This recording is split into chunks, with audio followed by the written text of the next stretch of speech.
What is going on, world of YouTube? Welcome to another edition of Squared Circle Discussions. This is going to be a bit different for today's discussions. It's just going to be me solo. Our girl Emmy is kind of out of the picture for a minute. She hurt her shoulder, so she won't be here for this video. So it's just me today. And as you may not notice, also in the office. Yes, we have an office.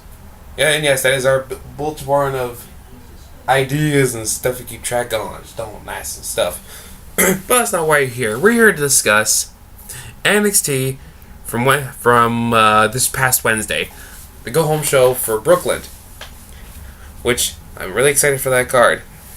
And throughout the video, post your thoughts down in the comments as we go through the segments and matches. So let's get into it. Our opening segment starts with the contract signing with Asuka and Ember Moon. Let's see. William Regal cuts out a promo, says the match is going to be the match to watch for Takeover. So we have, and then we have Ember Moon and Asuka come out. Let's see. William Regal passes the contract first over to Ember Moon. Congratulates Asuka for her passing Goldberg streak, becoming the most dominant champion. And then goes on to say she cheated. Oh, she goes on to say that how she cheated out Ember Moon with her injury, and she has a reign of dominance at NXT Takeover. Both of them signed the contract. Doesn't say a thing. And then Asuka cut into a promo in Japanese. I didn't understand what she said. 2 had a stare down, and then that segment ends.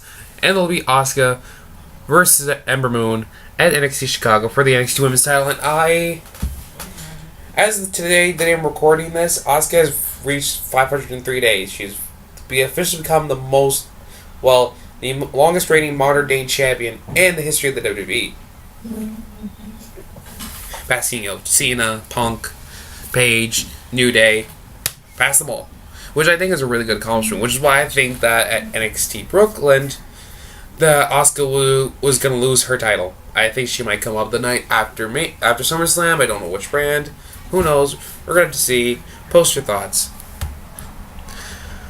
Get room backstage. He's interrupted by Lars Sullivan. Says he wants another partner, another tag match, and he's not going to lose. It's cool. William Regal says, even though after chance, you got one more shot tonight later on.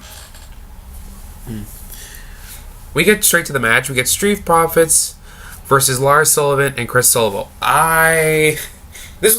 So Lars didn't get any shot in the match at all. He just kind of looked scary, as Street Profits are basically beating up Chris Sullivan the entire time.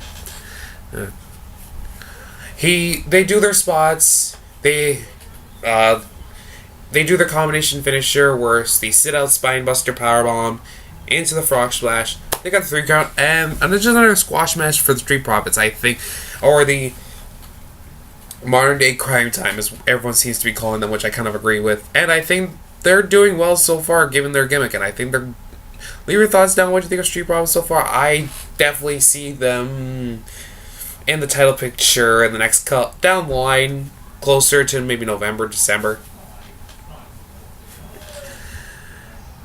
So the match ends. They leave. Lars comes back in the ring.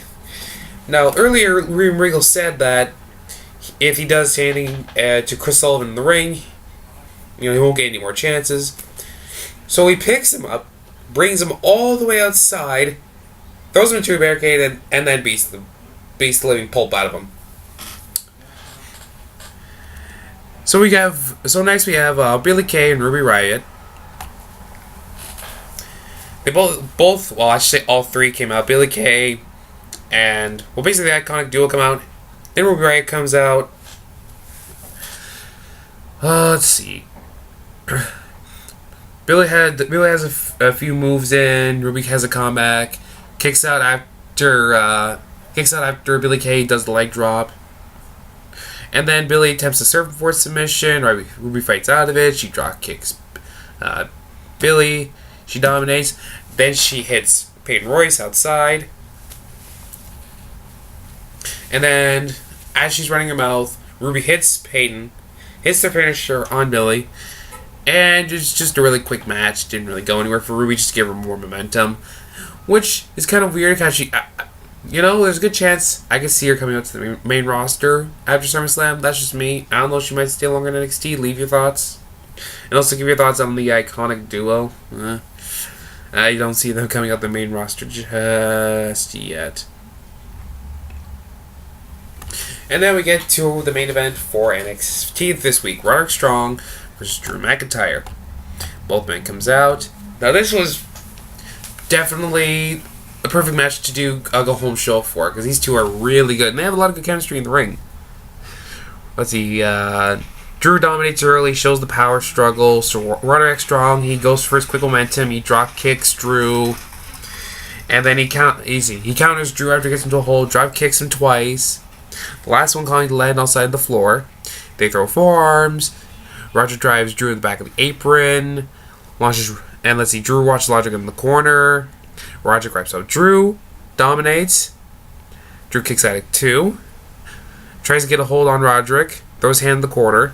Then Roderick kicks Drew in the face. He dominates. Do another more count back and forth. Roderick kicks out. And Drew suplexes Roderick. Let's see. And then the Roderick kicks out of 2.5 again after he throws a couple hands. He throws it.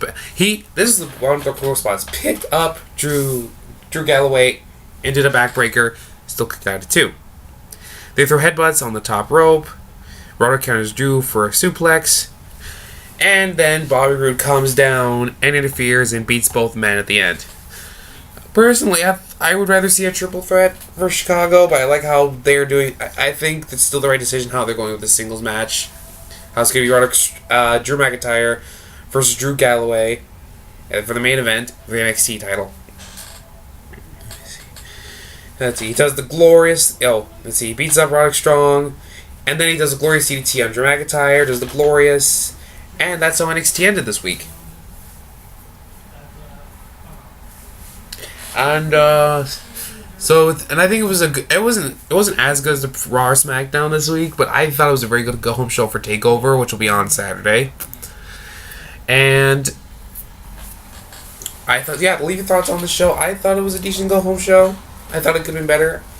I have really high hopes going in for Brooklyn 3. And look out for our predictions videos for Brooklyn 3 and SummerSlam.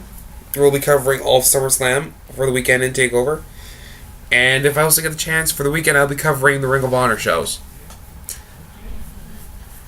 My thoughts I'll be covered on them later. But this has been NXT for this week.